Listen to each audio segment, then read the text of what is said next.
See that? The mic. Oh boy, I got to double check all the stuff that goes on right here.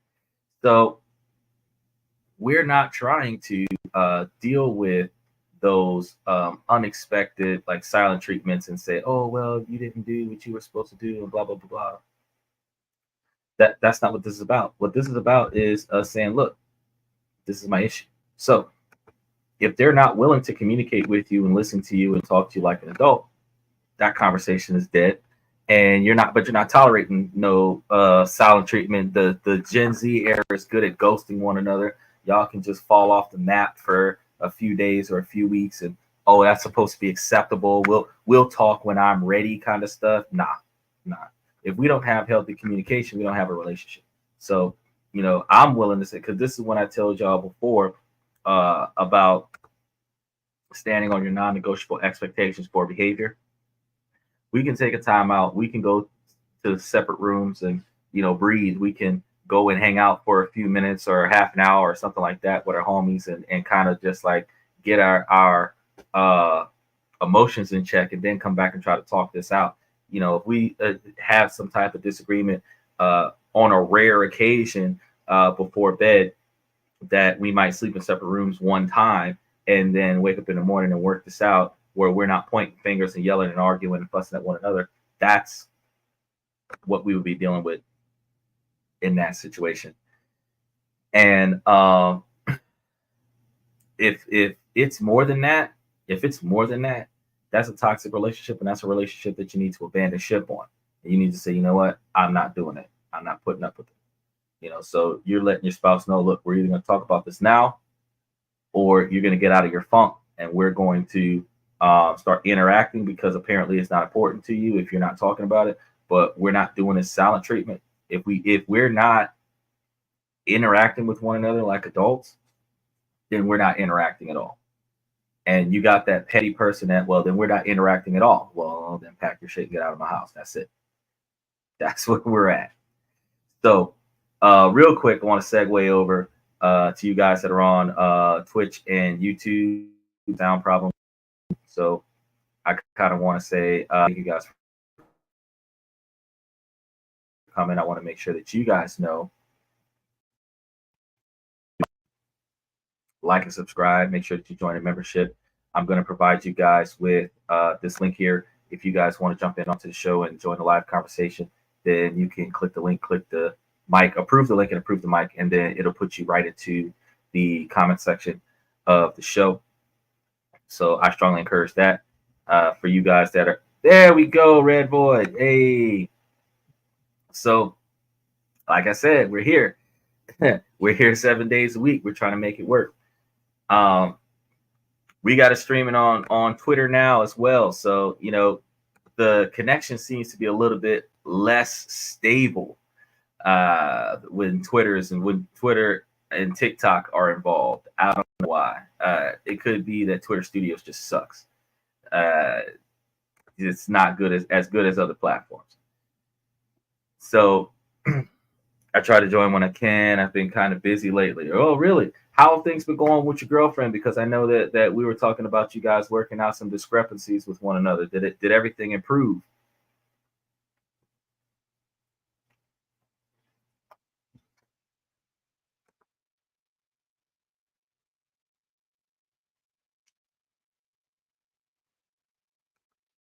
And I'm glad to hear it.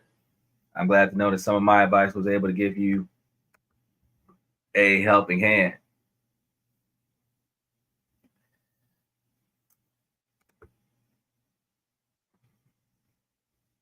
So things are working much better now. You've talked with her about a lot of things, and you sorted things out. See, now that's great. That's great to hear. And you're able to stand on those non-negotiable expectations for behavior. You're able to cross over and get that respect, that love and affection from your partner. You don't have to break up with her. These are the things that we try to accomplish on the show. When you have a woman that's worth having, this is the stuff that you do. You put effort into your relationship in order to make sure that your relationship is successful. But men typically, you are ultimately welcome. I'm glad that I was able to give you some assistance and giving you some positive advice to help you out with your relationship. And that's part of one of the reasons why the podcast was generated, because men all over the world, especially men in the United States, have a lot of relationship issues that need to be addressed.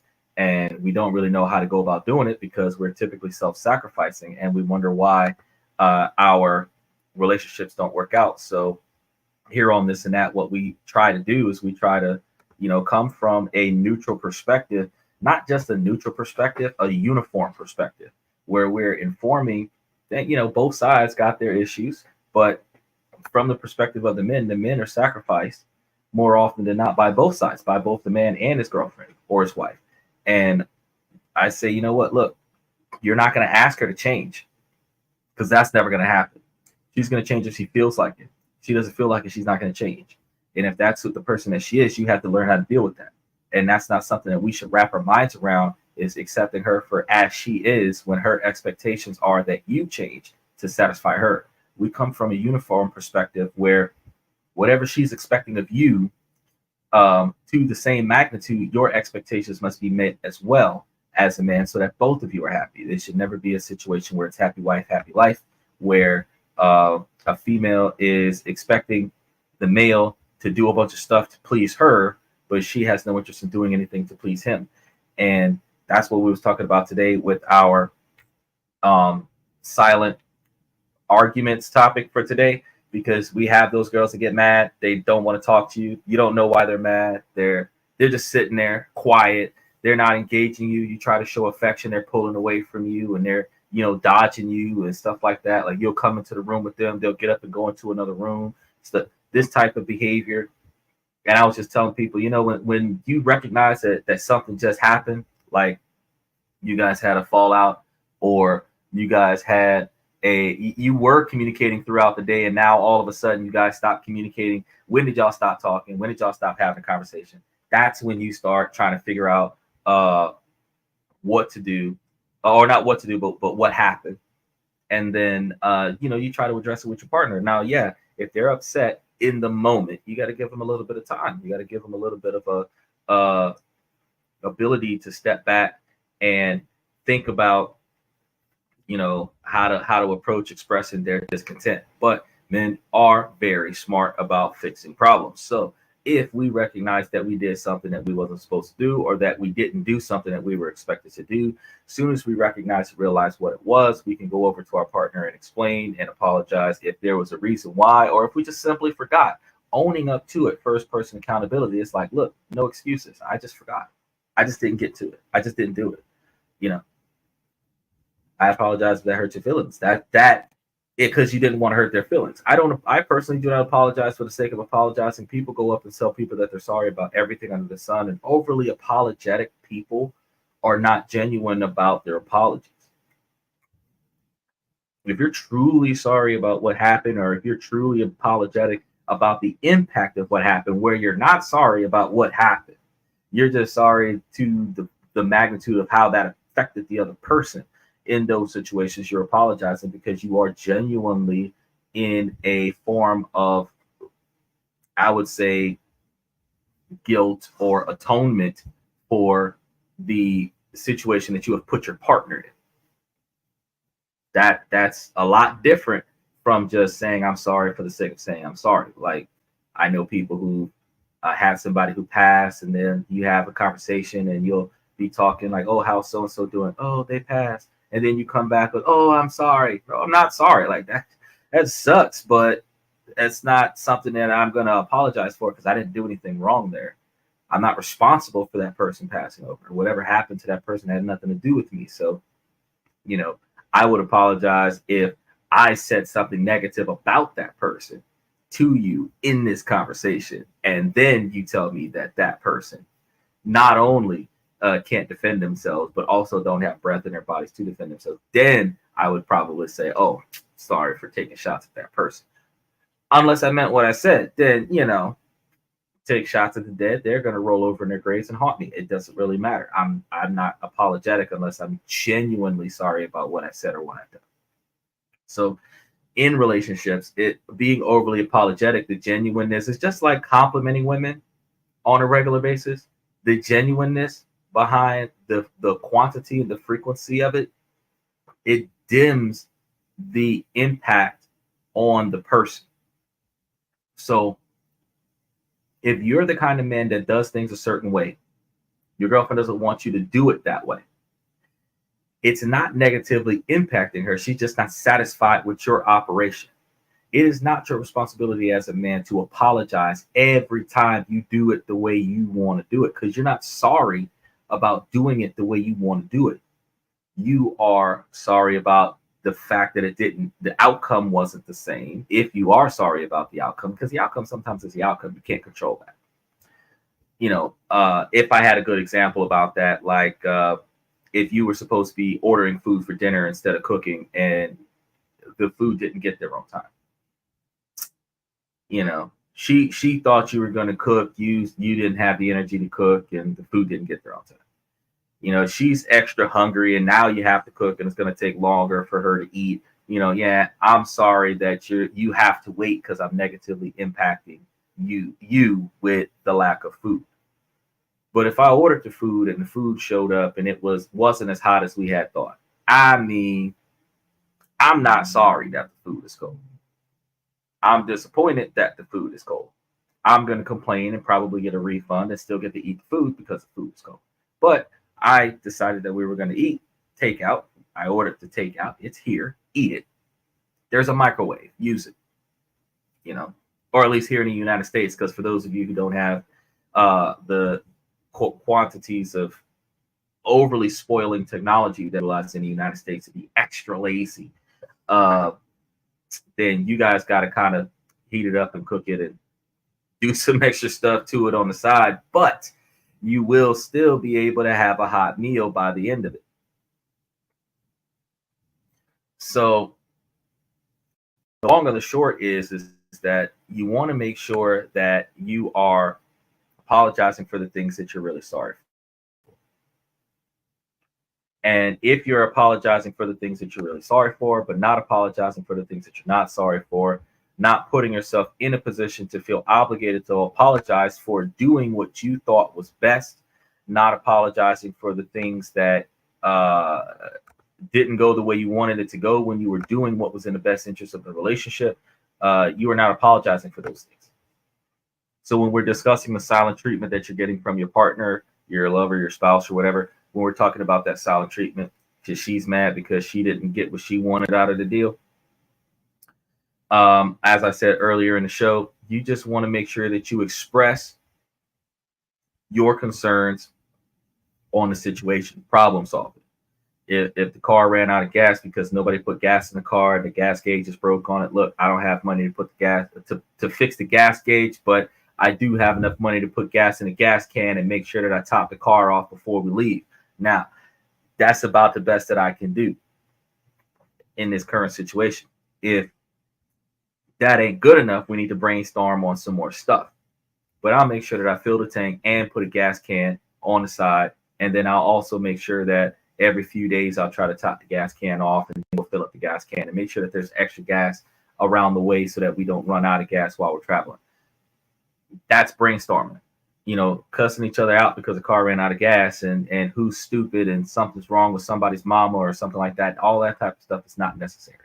And we have these types of arguments in our relationships. We have these types of arguments with our friends, and these types of arguments are uncalled for and unnecessary. But we allow ourselves to be in these types of arguments because we do not stand all the way on our non-negotiable expectations for behavior, where we say, look, I'm not going to let you talk to me this way. I'm not going to let you treat me this way.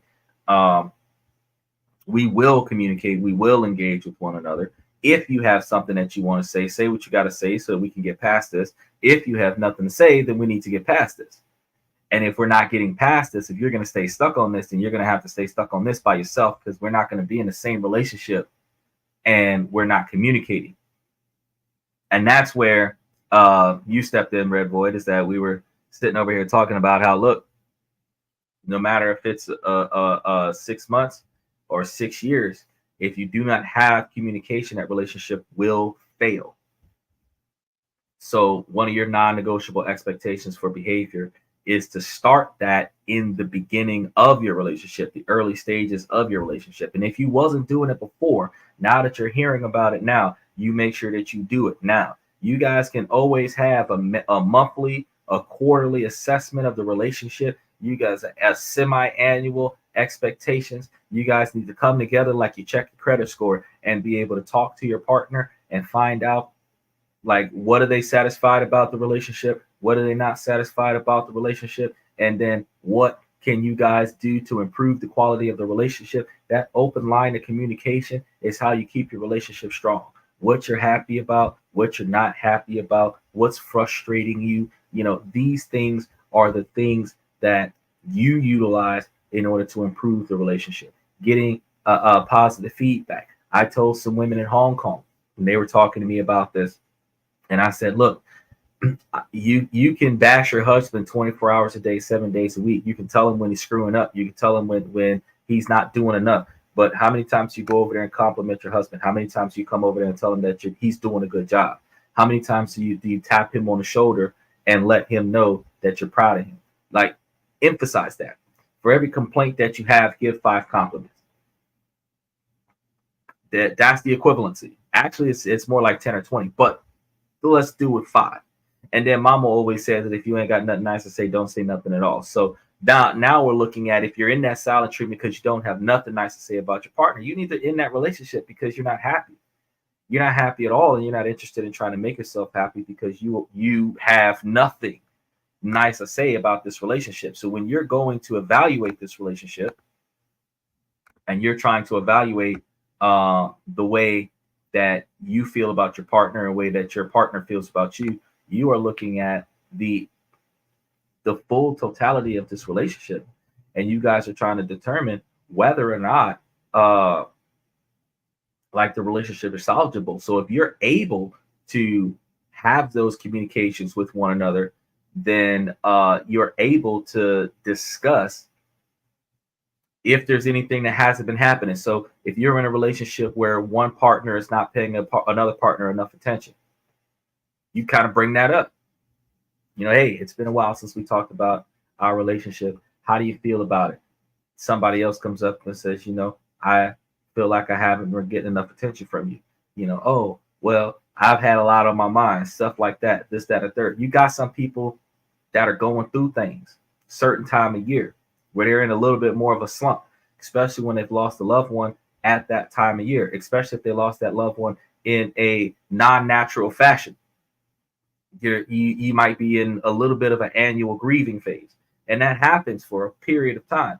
But after you get through that annual grieving phase, you got to be able to go back to your partner and give them what you deprived of them while you were going through your little phase. Same thing if your partner understands that this time of year that you're typically a little extra down in the dumps because of something that happened in the past that has absolutely nothing to do with your partner. That's when you're able to go to your partner and be extra supportive. So while they are extra down, unprovoked, you are extra cheerful as a reciprocating factor in a relationship. You're putting more effort into trying to make them happy. You're putting more effort into acknowledging the fact that they have something. You're not trying to distract them from it. You're trying to acknowledge the fact that they have something that they're trying to work through.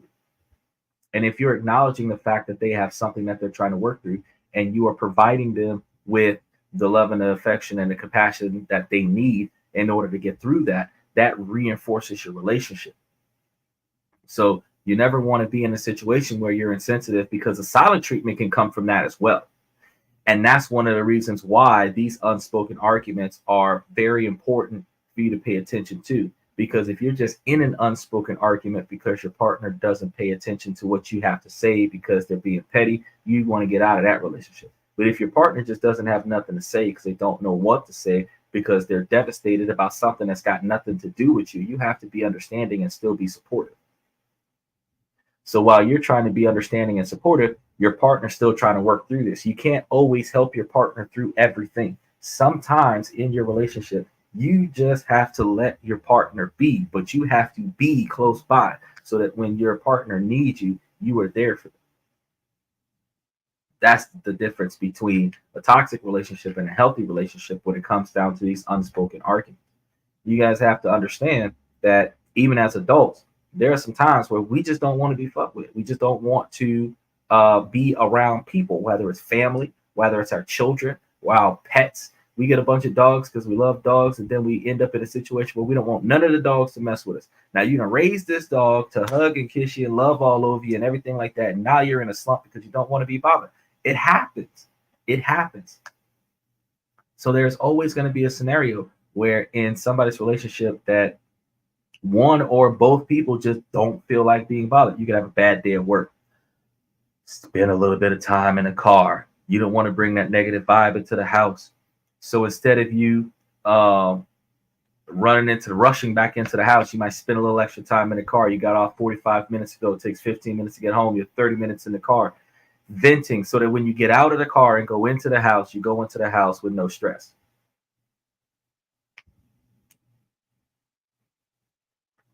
You being the person at the house, look out the window, you see your partner in the car, but they're not getting out of the car. You know they're going through it. You don't have to always talk to them about it. You just understand that there's a reason why they're hanging out in the car. There's a reason why they're not coming into the house really quick. We have those people that decide that, oh, they're going to interrogate the person and who you're talking to and what's going on with you and this, that, and the third. But you have to also realize that that's not always going to help. That's not always going to help. And accusing them of an affair because they're just trying not to bring their negative vibes into the house and mess with your relationship is not going to make the situation any better. Because if the man is a loyal man and he just doesn't want to bring the fact that he had a shitty day at work home, you just got to respect that, and you have to be able to say, look, let me let him stay to himself for a little while and vent. But at some point, 30 minutes, an hour, hour and a half, he's just sitting in the driver's seat of the car and not coming into the house. You go out there and let him know that you still care about him. Let him know that you would like for him to come inside whenever he's ready, but you're waiting for him inside, and just go back inside and wait. He'll come inside, and when he comes inside, his apology is because he didn't want to make you wait. He just did not have another way to present the situation where it would benefit you. And these are the reasons why we say that there are some moments in a relationship where being silent could be beneficial for your own recovery in a tragic situation, in a taxing situation, in a unexpected situation.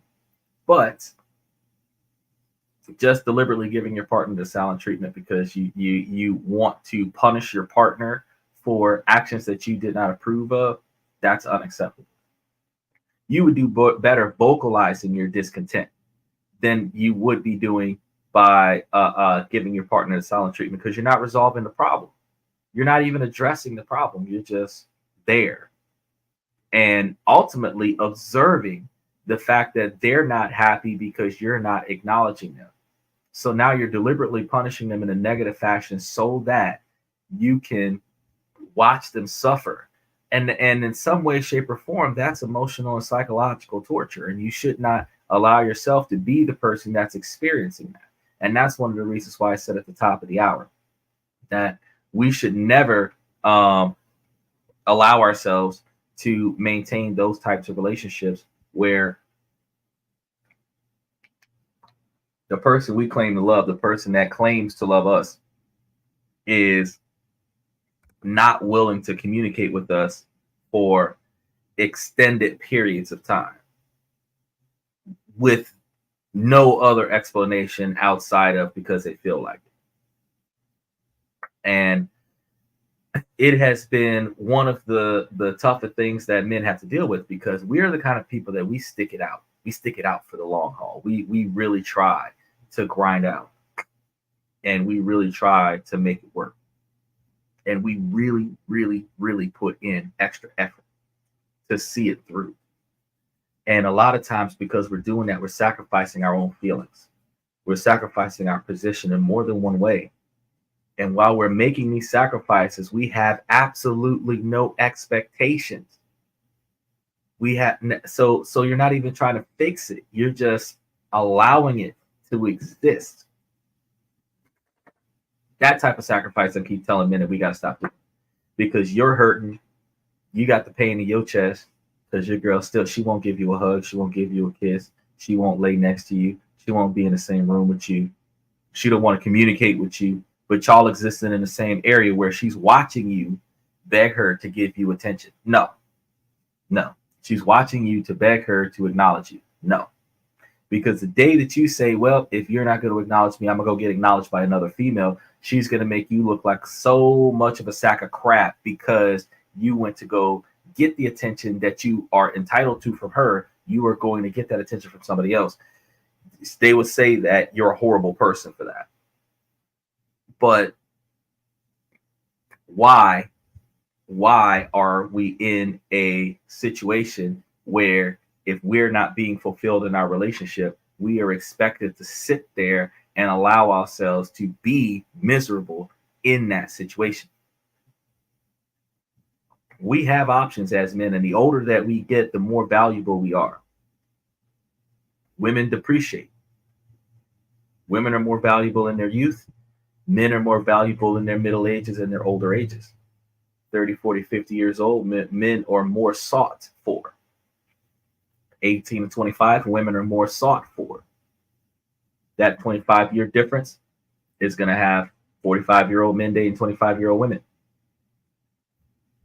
But you have to understand that as you get older as a man, you are more desirable by women that are looking for a man that's got his shit together. So you as a man are not supposed to be in a relationship with a woman that is not willing to give you all of the attention and affection and love and respect and admiration and appreciation that you deserve. It just same way that she could drop you like a bad habit and go somewhere and get somebody else with more resources, or get somebody else who can do the things that she wants to do at their expense that you're not willing or capable of doing, is the same way that you could drop her and go and find somebody else that can love and respect you a lot more than she's willing to do. So since women expect monogamy, men have been conditioned to long for that monogamy. If you are not going to provide the man everything that he needs, the relationship is not being fulfilled from your role as female, which means that the man needs to replace you with a female that will fill your role. We're not even talking about cheating now. We're talking about replacement. Because if you're going to be the only person I'm involved with and I'm not satisfied, I'm not getting anything from you, then I need to replace it with somebody that's going to satisfy me. That's how that works. Or we can compromise. You know, you're not feeling it, and you got a headache this week. It's your stomach hurting, you're cramping. Like, we can work some stuff out. But you tell me that a few weeks pass by and we're not being intimate with one another, and there's no reason for it. Nah, that's okay. If I'm affectionate and you're not affectionate, we got it. And that's not something that was established at the beginning of the relationship. You just decided to stop being affectionate all of a sudden. That's not going to work. That's not going to work. And that's why we stand on these non-negotiable expectations for behavior, because we set a precedent where we're saying that, look, if you don't want to be in this relationship anymore, just say so.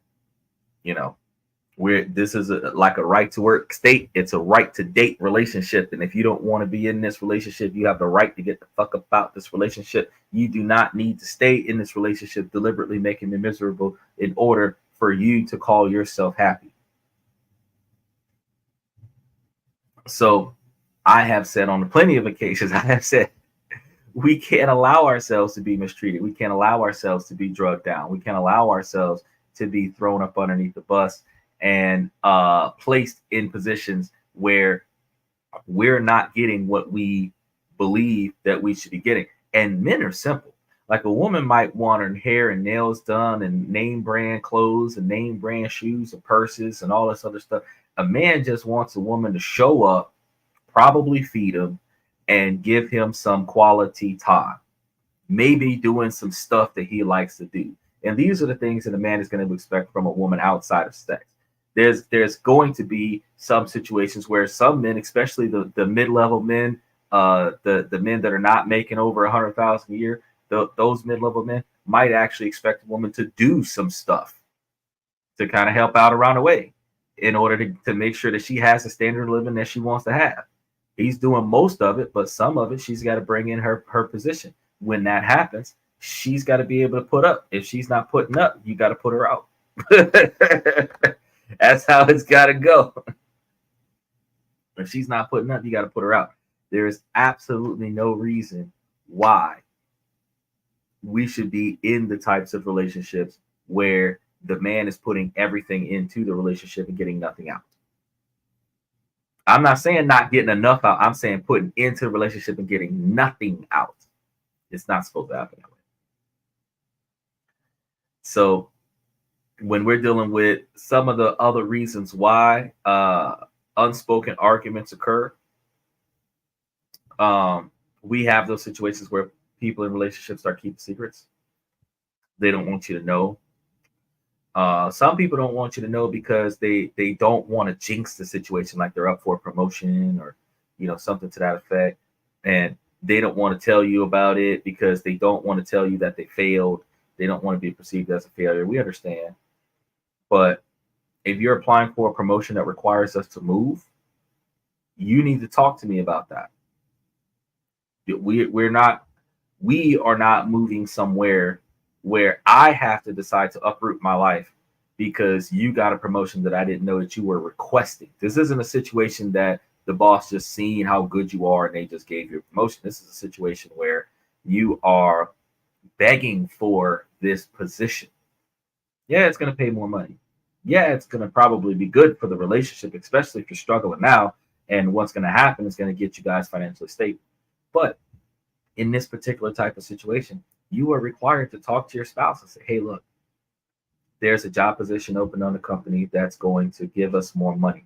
It'll stabilize our income, but we may have to move for me to fill that position. Are you okay with that? And your partner has to be able to weigh in. If your partner's all for it, yes, go get the promotion. You deserve it. We'll move. I'll start packing if you get it. If you get the promotion, we'll pick a house. Blah blah blah blah. Do that then. See what I'm saying? Do that then. But if you're talking to you're dating a person here, you're in a relationship with a person that doesn't want to go, doesn't want to move, that doesn't want to travel. Your relationship hinges on you staying where you are.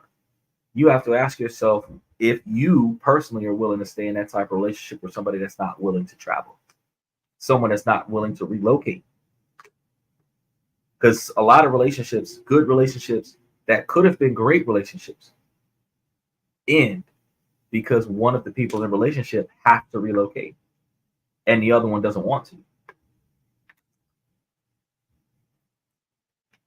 You've got some, I got a career here, this, that, and the third, but you got some that just don't want to go for the sake of not going. I understand if you're a partner in a firm and I'm asking you to quit your job and move somewhere else where you're not going to be partner in a firm anymore. That's something that we need to really talk about. But I mean, if you're just one of the cooks in the kitchen, is it really negatively impacting you? So being able to communicate with one another holistically, even in that situation, an unspoken argument comes up because you're getting this promotion, y'all not talking. You get the promotion, now you're planning a move. Your partner wasn't aware of this. Your partner wasn't included in it. Your partner doesn't have a say in it, and your partner is expected to go. Just go, just go because you got it. There's no safety net there. There's going to be discontent. Nobody's talking. You're just preparing. That's an unspoken argument. You guys have to communicate. Always, always, always communicate. When you plan on making a change that is going to drastically or even minutely impact the other person in a relationship, before you make that change, you go talk to that other person. You never, ever, ever make executive decisions that will drastically change the life of the other person without letting them know that you are taking this action before you take this action.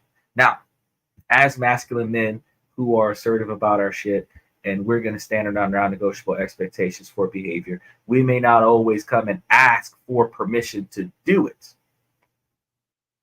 but mutual respect dictates from a uniform platform. If you're about to invest in some stuff and the money that you're investing is some of hers, you got to go tell her, hey, I'm about to go invest in this Bitcoin. It's down right now. It's about to go up. You leave it in there for 30 days, double our money.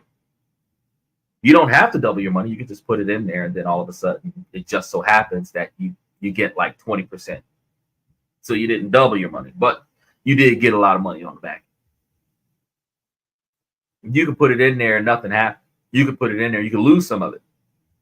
But she knew that you were about to go and do this before you started doing it. Likewise, that goes the same for the ladies. If you're in a relationship and you're about to do something that it could drastically change the way things are going, you don't have to feel like it's a lot. It could be a little in your eyes, but it could drastically change the way things are going for him. You got to say something. You got to check in. You got to report to the person that is negatively impacted by your decisions. That way, you are able to deal with whatever the outcome is. Being the foreshadowing of letting them know in advance, hey, this could turn into a problem. What should we do if that happens? Being able to brainstorm. That prepares you guys for failure, which gives you guys the ability to create a safety net, which gives you guys the opportunity to set up success. So unspoken arguments leads to the lack of distribution of information. The lack of distribution of information leads to individuals operating in the dark on autopilot without even having the blind trust and faith in their partner to succeed in that operation because they're not aware that the operation exists. Two heads are better than one. So if both of you are addressing the situation at the same time, one of you could find the pitfalls in a relationship or the decision that is in the relationship that could negatively impact the relationship. Which also means that if both of you are working on this problem together, both of you can analyze ways to overcome as many obstacles as you can foresee. Now, there's always going to be that one situation that's going to happen, that X factor that nobody prepared for, that nobody expected. The probability of that happening was so slim that it was negligible.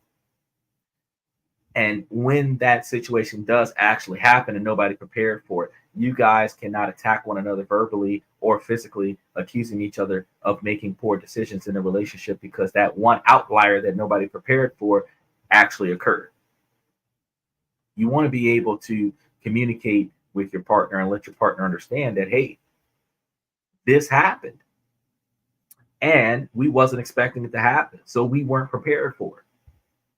What can we do? What could we have done? But what can we do so that if something like this was to happen again, that we will be prepared for it? And that conversation comes from everywhere. Even childbirth. You have your first kid in a relationship, you wasn't prepared for that. Well, how do you prepare for the second kid in a relationship? You put money aside for the first kid's college. You don't tell the first kid, this is your college fund. Nah, you put money aside for the first kid's college. Because it's a dual purpose situation. You guys have one kid, you're probably going to have two. If you don't have a second kid, your first kid goes to college with that money. If you have a second kid, you've got extra money on the back end to take care of a second kid. It offsets the quantity of money you have for the first kid's college, but you also have to understand that you're paying semester by semester. So if your kid's whole college education is $100,000, you're spending $10,000 a month on their education. So if you put 50 grand up there and you take out 20 grand so that you can go and pay for this kid, this other kid that you wasn't expecting to have, you're not destroying your kid's college tuition. You're not destroying his future because he's going to get some grants and some scholarships and some other stuff to help him pay for his education, at least until Project 2025 kicks in and puts a stop to the second tier, higher level education, where we're not going to be able to get additional student loans and stuff to that effect to aid us in our abilities to be successful. Yeah, y'all are not going to be able to get financial assistance. You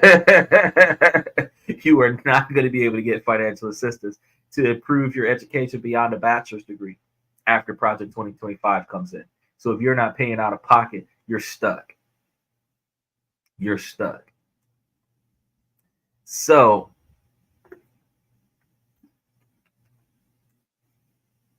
with that being said, I just really wanted to say that it's important. It's important for us to focus on ourselves as well as our partner.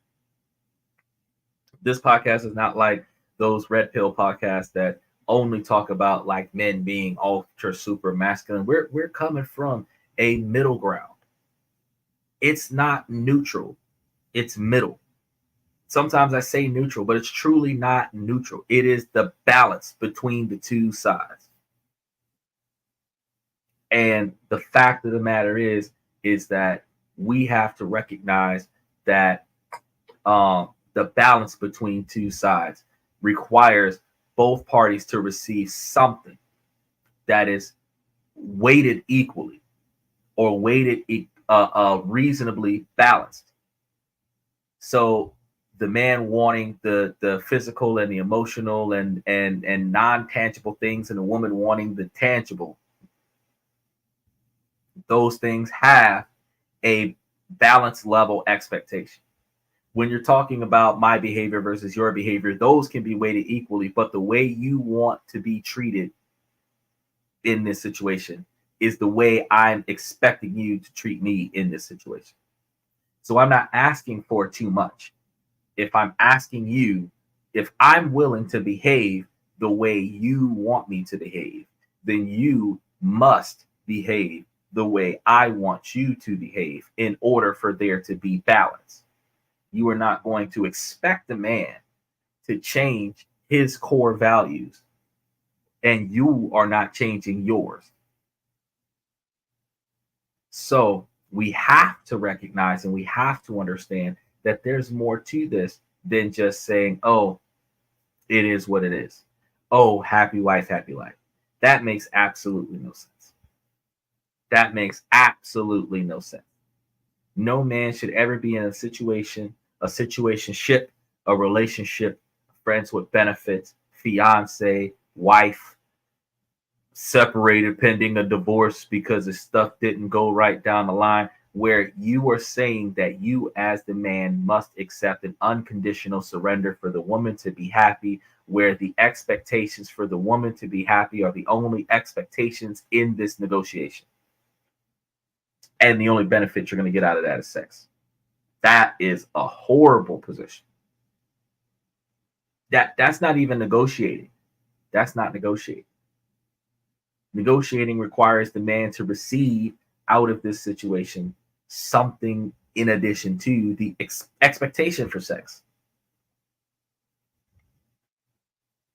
Because she has desires too. So she's going to have expectations for sex too. So the sex is going to come. So it's not necessarily the thing that is going to be the deciding factor. In most generations, the men have been led by that concept. And that's one of the reasons why women have started behaving that way, that they will manipulate the expectations of men by dangling the threat of sex or no sex based upon the man's ability to compromise his expectations and follow the lead of the woman. I'm not following it. If I got to choose between being disrespected and getting laid and not getting disrespected and not getting laid, I'm standing on my respect first. I'm going to get laid eventually. I'll get laid by somebody that's got some respect for me before I get laid by somebody who has no respect for me. And then I now have to be that person's servant because I'm getting laid. That is because you don't even value yourself as a man when you're doing that. When you're putting yourself in a position just for the sake of getting some, that you're going to say that you're going to allow her to devalue you, degrade you, you're upset, your feelings are tampered with because of how bad she's talking to you, how bad she's treating you, how she's deliberately embarrassing you in front of your friends and family, that you can't allow yourself to go through these things. So I keep telling you, look, a lot of there's so many ways that we can work through a relationship, but there's so many red flags that we ignore in a relationship. Where if we pay attention to these red flags and we stand on our non-negotiable expectations for behavior, as we are approaching those red flags right now in our relationships today, we are putting a stand and we're saying, look, this is not going to continue. Yeah, I might have let it slide in the past, but the honeymoon phase is over. And this behavior's got to go, or you got to go. And I know it's going to hurt to put your foot down on some of these situations, but if she is not willing to pay attention to your happiness, you cannot sacrifice your happiness just because you don't want to let this girl go. You must make sure that while you're prioritizing her happiness with your decisions, she be prioritizing your happiness with her decisions. If she's not prioritizing your happiness with her decisions, and she's only out for number one, and you are out for number two, and you have to make sacrifices for number one so that number two gets what they're supposed to get. You're supposed to be number one in this relationship because she's benefiting from all your resources. All you're getting from her is sex. This isn't a mutual trade-off. So we have to put a lot of different angles into our decision-making process. And we actually only almost come out like Vulcans because we come from a logical and rational perspective. And we're not allowing ourselves to be swayed with our emotion. We're not going to allow ourselves to be redirected by feminine expectations. We're going to stand on our principles and we're going to say, you know what, look, this behavior isn't going to work for me. And if it doesn't work for me, then it's not going to continue. It's not going to continue. There isn't a well, I'll allow it even though I don't like it. No. You don't like it. You don't like it. You just don't. You just don't like it. There isn't anything to say about that. You just don't like it. Like, no, we're not going to continue this because I don't like it. That's it. That's it. That's like we're not gonna beat around a bush on that one. And that's one of the other reasons why unspoken arguments are a problem, is because you're beating around the bush. You are ignoring the problem. You are evading the core issue. There is an invisible elephant in the room and nobody's talking about, nobody's addressing. You're sweeping problems up underneath the rug. And while you're doing this, you are in a situationship inadvertently that is going to lead you to ruin, because either one of you or both of you are unhappy and nobody's talking about it. Just to keep you guys from breaking up, you're okay with allowing each other to remain unhappy without putting effort into it to fix it. That is a problem. And that's one of the reasons why I say that you need to make sure that while you're dealing with these unspoken arguments, and I've had this situation happen with people that I know a time or two, even in recent times. When you have a problem, you go to your partner, you tell them, I want to talk to you about a problem that I have in this situation or in our relationship. Now, since the conversation is about the problem that I have, all the problems you have are for another conversation. We're not going back and forth. I'm not going to tell you that I have a problem with something and now you're going to bring up all these problems that you didn't want to talk about because you wasn't talking to me for 2 weeks. First of all, men, we're not letting 2 weeks go by without having a conversation with a girlfriend or a wife. Maybe today, maybe this afternoon, that's about the size of it. Come tomorrow, we talking, or yeah. This ain't going on 2, 3, 5, 7 days at a time. No. And from the first time that it happens, you got to let your girlfriend know, no, we're not having silent treatments in our relationship. You tell me what your problem is, I'll listen, and then I'll tell you what I'm going to do about solving your problem. But not communicating with me, we are not having that kind of relationship, and you need to put that foot down in the beginning, and then stand on that non-negotiable expectation for behavior. Because the second time that silent treatment comes out, you let her know, look, I already told you about this before. We're not doing silent treatment. So you're going to have to start talking to me. Because there is nowhere else. You are going, if you're in this relationship, you are going to have to start talking to me.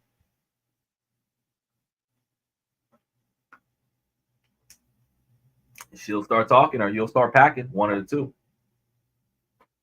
But when she understands that she's able to communicate with you without negative backlash, when she has a problem, she should be able to come and bring it to you. Not all the time you're going to get a woman that's going to bring you the information in an appropriate fashion. She's going to do a lot of you fucked up and you make mistakes and you.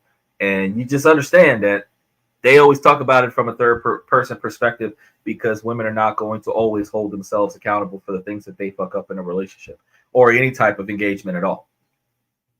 But you have to understand and you have to recognize that in these engagements, if you understand the core problem, regardless of the fact that she's not accepting accountability for her portion of the actions in the scenario, you have to remember that your goal is to fix that. Your goal is to address that.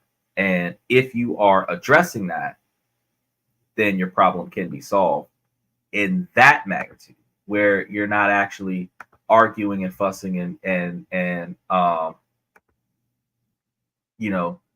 chewing each other out because the situation is not favorable for either. Instead, you're able to communicate with one another. You're able to project your thoughts and your feelings with one another and take turns with your communication, which actually could help you in the long run. So with that being said, I'm going to actually put a pin in today's show. Red Void, I appreciate you coming in. I've been watching you guys dive in from Twitch. You guys are very good at coming to the show. Liberty Twitcher, Silly M, I appreciate you guys coming in as well because you guys really make the show worth having. A lot of the times we have certain discussions that you guys just bring to life. So we really appreciate y'all for coming. I want to make sure that you guys know to like and subscribe if you're on YouTube. If you are on TikTok, make sure that you follow us. We're trying to aim for 100,000 subscribers on TikTok, trying to get that stream key. That'll help with the bandwidth problem because we actually have to use 2 different streaming platforms until we get that stream key. So trying to get you guys to show us some support so that we can get to that stream key. Greatly appreciate that. Also, make sure that you guys keep in mind that we do have a membership store. Matter of fact, Red Void, we've got the 2 different stores in there. One in the events section, one in the bio of the platform. If you're interested in taking a look at some of the things we have to offer. And I actually might even throw you a discount if you decide that you want to get something. But I know that one of those 2 stores has a This and That pendant. It has also a This and That t-shirt. And for men and women. So the This and That t-shirt helps with it helps with the show. It helps with taking care of the back end stuff. But the fact is that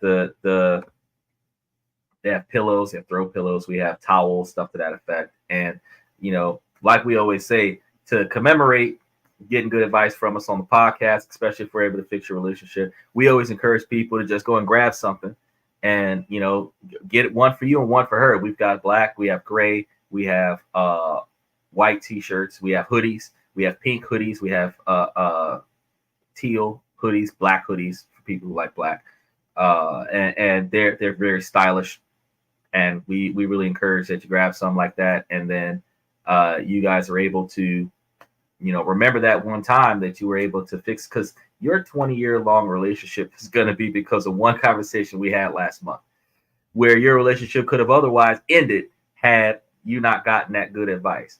So, and a lot of the times us men, we don't have the ability to talk to another man or talk to a mentor or talk to an elder that will give us positive advice on how to fix shit.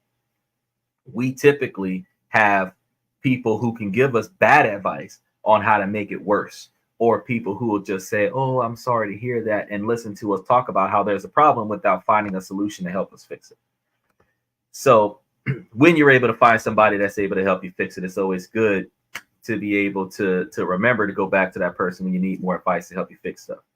And I love mentoring people. I've been doing it for a long time. I love providing, and the way that you become a mentor is overcoming all of these obstacles, overcoming all of these hurdles, experiencing some of the negative sides of life in order to learn from those experiences, in order to be able to provide that knowledge to the next generation, so that they can learn from your experiences, where you're then redirecting them from the chaos that you had to overcome in order to be wise. No man is wise naturally. Like, he's not just born with Isaac Newton or Aristotle psyche. Wise men have been through a lot of shit. Wise men may have made a bunch of bad decisions in their life, but a wise man learned from all of those mistakes. They learned from all of those conflictual situations. And as a result, that wise man can now be able to tell you that had he made these better choices that he's advising you on, that his life would not be the shit that it is now. So in those expectations, you have to recognize that when a man is able to provide you, or even a woman is able to provide you with some much needed advice, probably because they've been through it before. Now, I understand that we do have some females that are going to, oh, man ain't shit legal, because they don't respect men and don't have values for men. And ladies, I'm going to tell you that if somebody's ever giving you straight up no positive advice, they're just saying abandon your relationship and it's all over, you are in a situation where that person just doesn't want to see anybody happy because they're not happy. But on this podcast, we tell you that there are multitudes of ways that you can improve your relationship. You can improve your communication. You can make things better, but you also have to understand that men do not know when to quit. Women quit without trying, but men do not know when to quit. And as men, I tell you guys that you have to remember that there are ways for you to recognize when it is time for you to stop, when it is not okay, when you need to go ahead and throw a towel into the fight. And in that situation, that's when you have to put your foot down and say, look, if I'm not seeing improvement, then you got to go. Because a man's mentality, when women say, oh, well, it's because of his traumatized past. Look, 99% of the time, a man's traumatized past is because of toxic women. Whether it was his last girlfriend, 3 girlfriends ago, the last 3 girlfriends in a row, his mama, his sister, the babysitter, all women. So when a woman points the finger at a man and says that a man is insecure and the man is just traumatized, you got to remember, lady, you women traumatized that man. The same way we would turn around and say that since men are spending a lot of money sexualizing women, that we cannot say that it's all the women's fault that the women overly sexualize themselves for money, because men with no personalities have used their money to get their hands on women that they otherwise would not qualify for. So we have participated in this particular scenario. And because we participated in this particular scenario, that is why the relationships are not going the way we want them to go. That is why we are in a position where we're not as happy in the dating game these days as we were back in the day. And that's also going to be why the Gen Zs are going to come behind us, and those guys are going to be dealing with a completely monetized dating game. Everything is transactional now. Back in the day, it used to be about companionship. Today, it is transaction.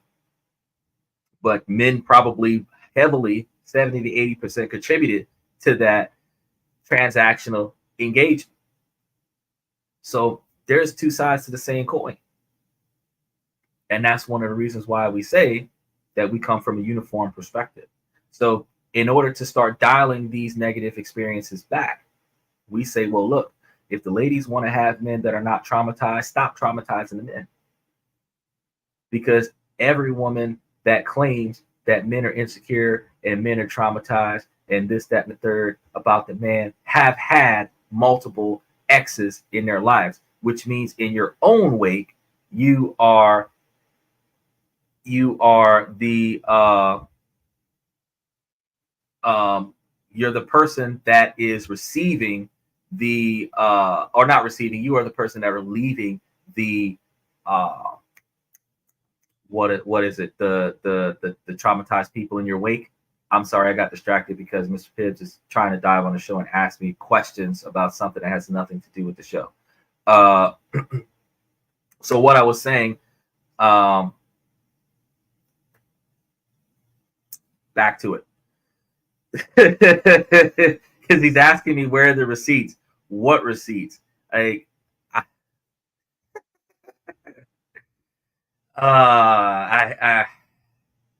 it's got to be at least once a week you derail my show, bro. So what I was saying was, okay, ladies, when you're dealing with the fact that you're experiencing two factors there. One, you're attracting traumatized men, so you got to ask yourself, why are you attracted to men that are damaged? Two, when you break up with a man, because women break up with men more than men break up with women, you are leaving that man damaged. So you are part of the reason why the dating game has a bunch of damaged single men, because the once you finish with him, he is still single and he is now damaged. So for those of us who feel like we live in a neighborhood that's full of trash and we're wondering why the neighborhood isn't cleaned up, but we're one of those people who throw trash on the ground, you are contributing to the problem that you are looking at and not liking. So if you do not want to have that type of environment, then you have to change the way you do things. You do not traumatize your men. You do not end bad relationships. You do not negatively impact your partner and then turn around and say, well, that's the reason why the relationships is the reason why the relationships are not working the way they're supposed to be working.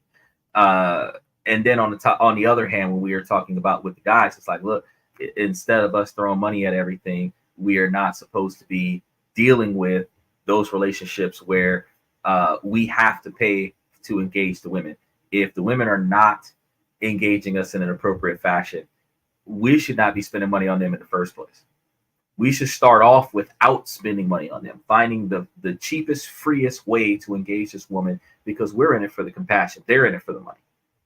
So we need to be trying to make sure that our non-negotiable expectations for behavior starts with, yeah, you're not getting paid until you earn your keep. And then we're following suit with telling the women that, you know, if you come out of the probationary period and you move yourself into that position where I decide that I'm going to start financially taking care of you, you still have expectations, because I'm not going to cut you off and mistreat you because you are not holding your end. I'm going to replace you altogether because you're not holding your end. That's how that works. So instead of investing our money into a relationship, we are encouraging a woman to do for us what we want them to do for us for the sake of money. And a lot of times men don't just put up money. Sometimes men give girls rides. They give them time. They're bullshitting with them on the phone. You know, they're running errands for them. You know, you're really catering to this female in some way, shape, or form. And that is how she's benefiting from her interactions with you as a man.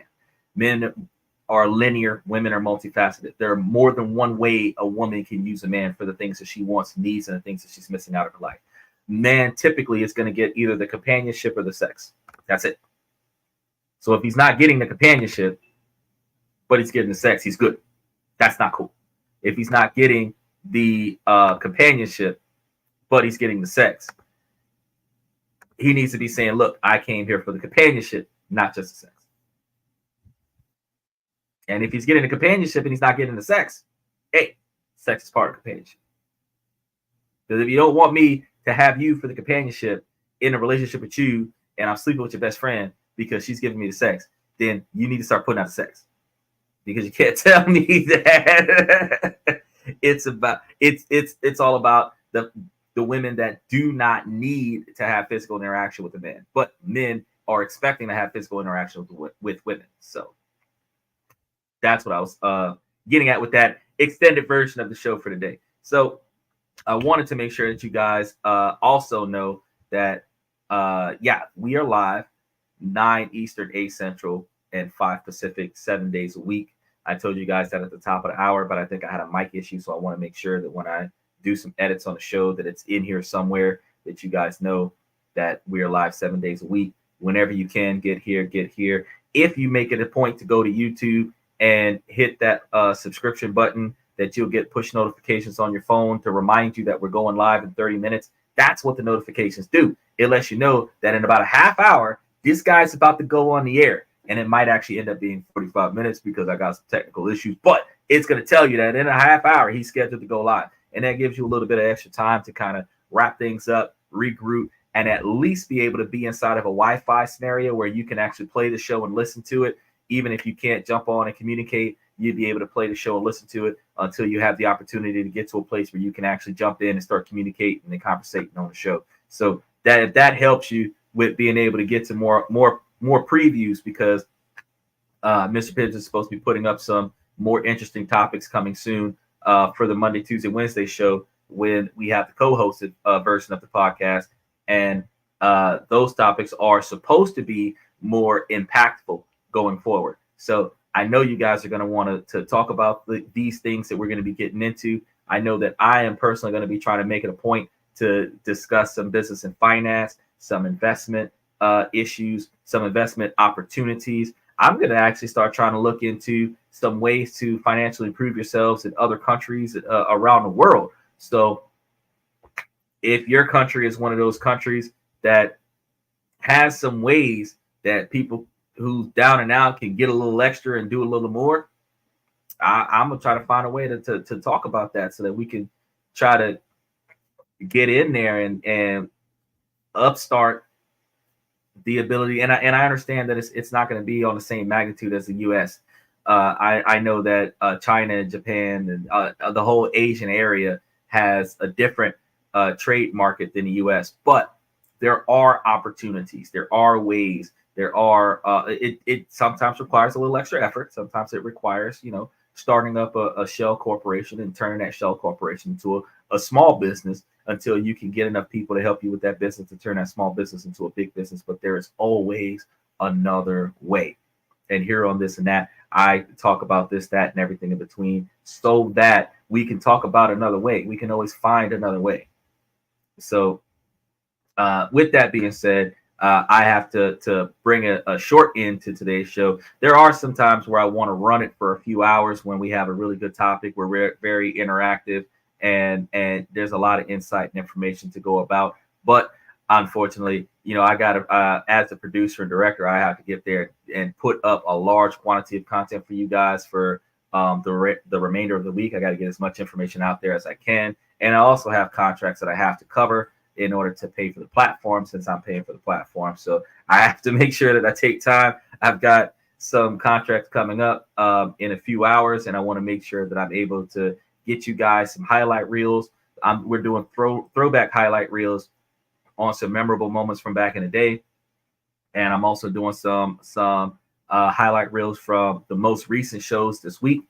So I want you guys to be able to take a look at those and also be able to bounce back and forth between I'm doing some then and now videos, as a matter of fact, where we're able to look at some of the stuff that happened back in the past and compare it to the way things are today.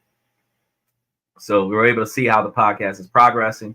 And, I want to say just thank you. I really appreciate you guys. Before I sign off, I want to make sure that I throw out that special thanks for all of the fans.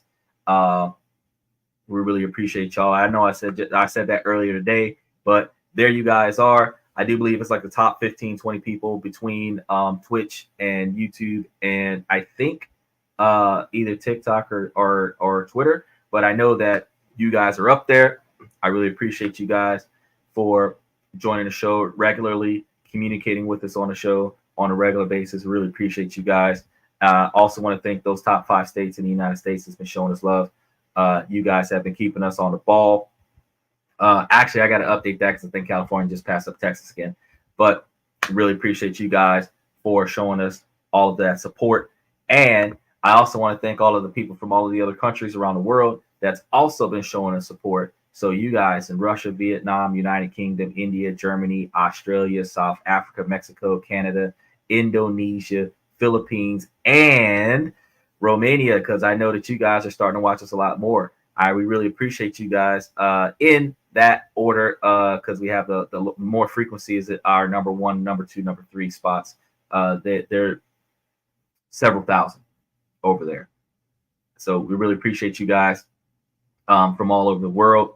And like I said before, I strongly encourage you guys to pick up some of our merchandise.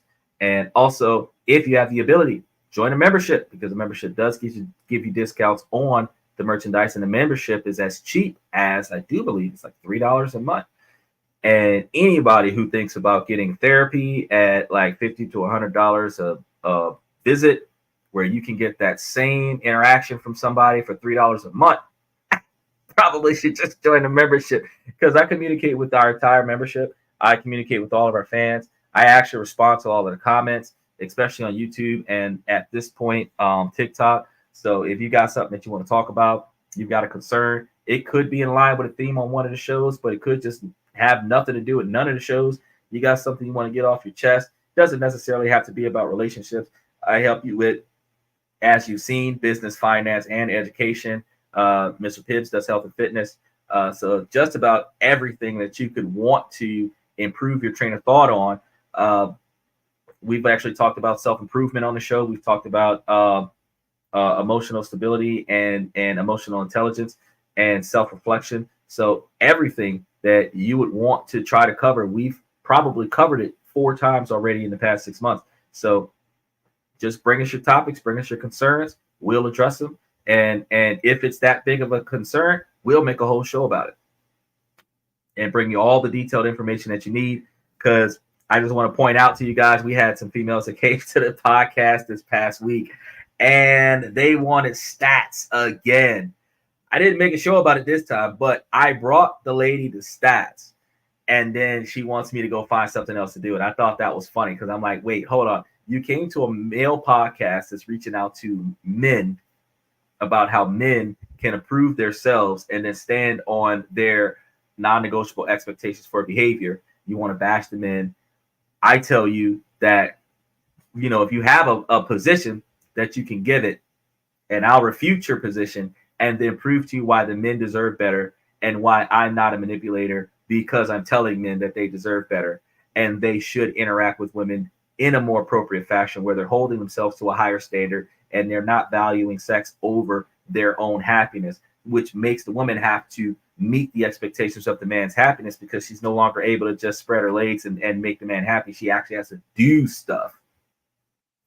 Because that's what the lady didn't want to hear, is that, oh, you got to do more than just spread your legs and allow the man to be happy. Because, inside of you doesn't make him happy. That's like 30 seconds of gratification. What about the other 23 hours and 59 minutes and 30 seconds out of the day that you get on his goddamn nerves? That does not make sense. So I'm like, look, I explained to her, real talk. I actually made a short about the conversation that we had with her. I'm like, look, because men have these expectations, because men have these positions, you yourself as a woman have to understand that we are not whining and complaining when we're saying, men, you have to have first person accountability and prove yourselves. We say that instead of us telling women, oh, you should change, you should treat us better, blah, blah, blah, we're saying, men, no, you deserve better and you should change, and you should not allow yourself to be in a relationship or an engagement with somebody that is not willing to treat you the way you know you deserve. Now, if we flipped that script and we told that to women, they would be, yeah, and throwing their panties on the stage. But because we're talking men about how the unappropriate and unacceptable women are not going to be recognized and acknowledged anymore, those unacceptable women come into the podcast and they start complaining and shaming men and shaming me. And I have an intelligent conversation without shaming them. And I just let them know, look, this is the way it is. And if we was to role reverse, you would say that you didn't deserve to get treated this way. So when I say that I don't deserve to get treated the same way, you cannot tell me that, we're trying to boost our own ego. Men don't need to boost our egos. We have self-pride and integrity. We don't need an ego boost. We need motivation to continue to put up with the bullshit. We don't need an ego boost. We define ourselves based on our financial success and our accessibility to resources. We don't define ourselves based on how much you like us. We could give two shits if you like us, because at the end of the day, it's our job to piss people off because we are the authority in our own life. And as the authority, we buck the system. We buck everybody else's opinion. We buck everybody's expectation because we demand to be treated a certain way, and we demand to receive a certain quantity of acceptance in our societies. So it is the man's job to be the person that nobody likes, because we're doing what it takes to get what our family needs, to get what our loved ones need. As a result, we don't need an inflated ego to get out here and make it do what it do. So, like I said, I talked to all of the fans, and we had a conversation over a number of days, and she was able to learn, and I enlightened her. And then when she was truly enlightened, she became silent and complacent. And this is what happens with true communication, is that if you are able to display it where you're able to make it make sense, she is not able to refute what makes sense, only when it doesn't make sense. And this is typically going to happen when we're only talking about the unrational expectations of highly inflated egos and emotional instability. That's when we're going to be in a situation where it doesn't make sense, because your expectations are singular. It's not universal. And because your expectations are singular, if the favoritism is no longer in your favor, you now say that exact same scenario does not work for you. So when you're not beneficial to your scenario, you're saying that scenario doesn't work for you. And that irrational behavior is what I'm putting a stop to with this podcast on this, that, and everything in between. Is because if you have an expectation, if we switch roles and now I'm the receiver and you're the one that has to give it out, if you're still okay with it, then that makes sense. But if we're in a situation where if the roles were reversed and you would not feel like me treating you this way is acceptable, then you shouldn't be treating me this way. And for those of you that are religious, that's in the Corinthians. We have it in Genesis. You can treat your neighbors the way you expect your neighbors to treat you. That's in your Bible. That's in your Quran. So even in your Muslim religions, like this is core foundational treatment. Mutual respect. That isn't always mutual. So you should never have somebody that you claim to respect that you call stupid, because they're clearly not stupid because you respect them. If you call them stupid, you don't respect them. So if you know somebody that you've ever called stupid before, that you have respect for, you should call that person up and apologize, because that person clearly is smarter than you think they are, because not only did they not make you feel bad about it, they did not respond negatively about it. They actually continue to communicate with you, because anybody that thinks that you're an idiot, you shouldn't be fucking with them. You really shouldn't be. So if you're still engaging with somebody who does not respect you, that person should really appreciate you for giving them the extra reprieve, because really you should be cutting off anybody that doesn't have respect for you, to the magnitude of them thinking that you don't have the knowledge as a man to be able to function. You should just shut them down and get rid of them. So, as I said, because I was going to wrap the show up a few minutes ago, but I want to go over a few extra things while I was still here. I really appreciate you guys for coming in again. I really appreciate you guys for hanging out. I really appreciate the OT that you guys are throwing in on us. And like I said, yeah, when I come with that information for business and finance, when I come for that information with improving your standards of living and improving your ability to succeed, especially when I start trying to do this research in other countries, when I make a show about it, I'm going to have a lot of research. So it's going to be a little bit of time before I throw those shows up there. But when I throw those shows up there, you're going to see them, because I have the shows scheduled about 30 days out. So you'll see next month's show kind of situation where I'm talking about something that could potentially benefit you in your country. The same way I put up all those stats about Japan, just saying, hey, there are other ways. So with that being said, we're going to go ahead and sign out from TikTok first. Really appreciate you guys coming.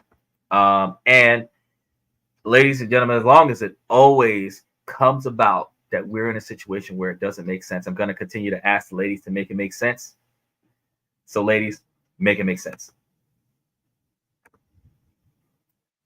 And now that we've signed out of TikTok, I want to make sure that the rest of you guys know that you guys, the core, like go-toers to this show, I really appreciate you guys for being here and making us the success that we are and the success that we will be. And I'm going to continue to tell you guys as well to keep coming back to the podcast, keep learning, and keep improving. I'm your host, Xander, with This and That, where we talk about this, that, and everything in between. And I want you guys to have a great night. Thank you.